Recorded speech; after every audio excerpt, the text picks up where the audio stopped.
Hello friend, જય શ્રી કૃષ્ણ, રાધે રાધે।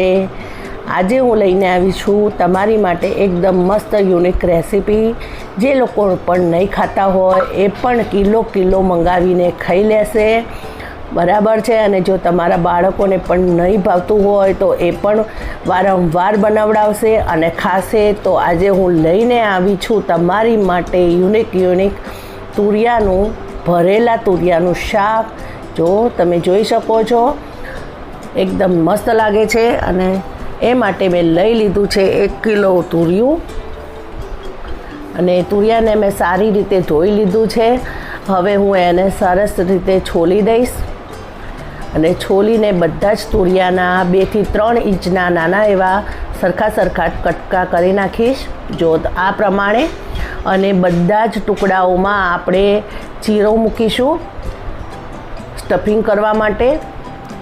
જો આ રીતે બધા જ તુરિયાના કટકાઓને ચીરો પાડી દેવાનો છે,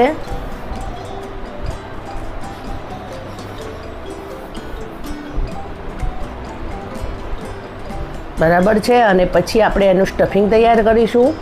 તો સ્ટફિંગ તૈયાર કરવા માટે મેં લઈ લીધા છે શેકેલા સિંગ દાણાનો ભૂકો, પછી અહીંયા લઈ લીધો છે શેકેલા જીરાનો પાવડર, પછી લઈ લીધી છે થોડી દળેલી સાકર 2 ચમચી જેવી, અને હવે લઈ લીધું છે મેં મરચું। અહીંયા મરચું થોડું તીખું નાખવાનું, પણ આ કાશ્મીરી મરચું છે એટલે તીખું નહીં લાગે। પછી હિંગ નાખી છે મેં, સ્ટફિંગમાં જ હિંગ નાખી દેવાની છે। અહીંયા હળદર નાખી છે મેં,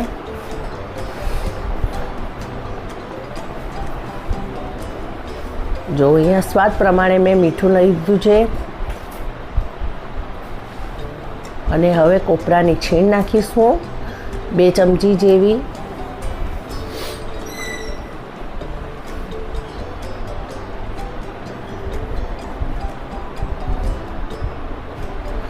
અહીંયા મેં છોલો મસાલો લઈ લીધો છે થોડો,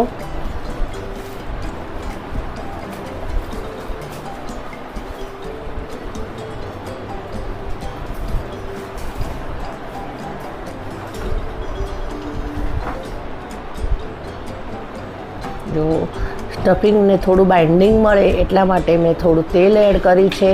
મોયણની જેમ જ નાખવાનું છે તેલ, બહુ વધારે નથી નાખવાનું। હવે આ રીતે સારી રીતે બધું સ્ટફિંગ મિક્સ કરી દેવાનું છે સરસ રીતે।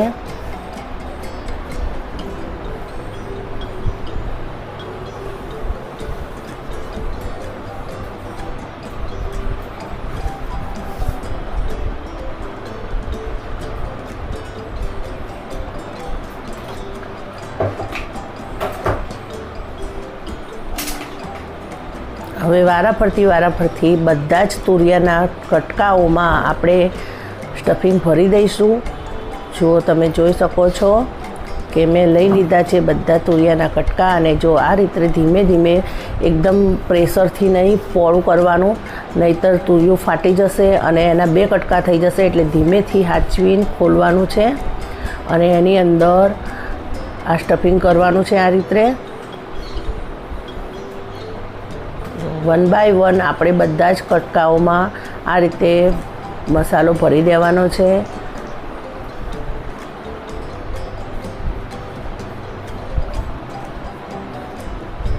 જો આપણા બધા જ તુરિયાના કટકાઓમાં મસાલો ભરાઈ ગયો છે અને સરસ રીતે તૈયાર થઈ ગયા છે। અને વધારેલો મસાલો જો આપણે જરૂર લાગશે તો શાકમાં નાખીશું, નહીંતર આપણે બીજા કોઈ શાકમાં કામ આવશે, બરાબર છે। તો ત્યાં સુધી હવે મેં લઈ લીધી છે કઢાઈ, અને કઢાઈમાં નાખી દીધું છે તેલ મેં લીધું છે લગભગ 2 ડોકલી જેવું, અને અહીંયા મેં તેલ ગરમ થાય ત્યાં સુધી લસણ કૂટવા લઈ લીધું છે। હવે લસણ પણ કૂટાઈ ગયું છે જુઓ, અને હવે તેલમાં આપણે લસણ નાખીશું।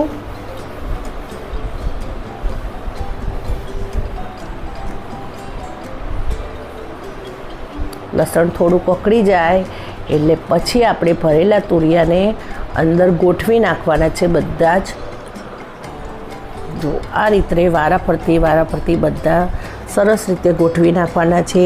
બીજા શાક જેમ આપણે તેલમાં નાખીને હલાવી નાખીએ છીએ એ રીતે આ શાકને હલાવવાનું નથી, આ શાકમાં આપણે બધા જ તુરિયાને આ રીતે ગોઠવી નાખવાના છે અને પછી ઢાંકણ ઢાંકી દેવાનું છે. આની અંદર આપણે પાણી નાખવાનું નથી, કારણ કે તુરિયું પોતે જ પાણીથી ભરેલું હોય છે, એટલે એ પોતાનું જ પાણી છોડશે.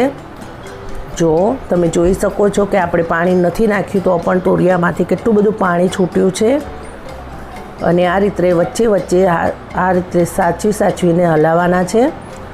જો નહીંતર બધું સ્ટફિંગ બહાર નીકળી જશે, એટલે ધીમે ધીમે હલાવવાનું છે અને તુરિયાને એના પોતાના જ પાણીમાં ચડવા દેવાનું છે. આપણે પાણી નાખવાનું નથી, છતાં પણ બહુ સરસ તુરિયું એકદમ કૂણું કૂણું થઈ જશે.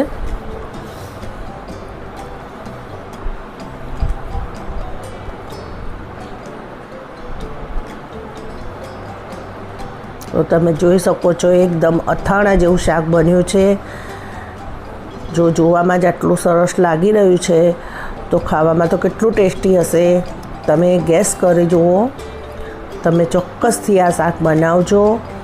આ રેસીપી તમે ખરેખર જો પહેલાં ક્યારેય ટ્રાય ન કરી હોય તો એકવાર તો ટ્રાય ચોક્કસથી કરજો અને ખાતરી આપું છું કે ચોક્કસથી તમને ભાવશે પણ ખરી, કારણ કે મને ભાવી છે, મારા બાળકોને પણ ગમી ગઈ છે. એ પણ વારંવાર કહેવા માંડ્યા છે કે મમ્મી હવે તો આવી રીતે જ તુરિયાનું શાક બનાવજે. જો આ રીતે તમે ચોક્કસથી બનાવશો, એકદમ અથાણા જેવું શાક લાગે છે. અને હવે એની ઉપર કોથમીર મેં ગાર્નિશ કરી લીધી છે અને એકદમ યમ્મી શાક તૈયાર છે ખાવા માટે.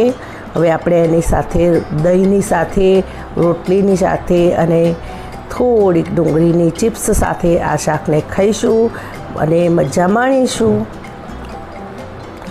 જો આ રીતે સર્વિંગ કરવાનું છે.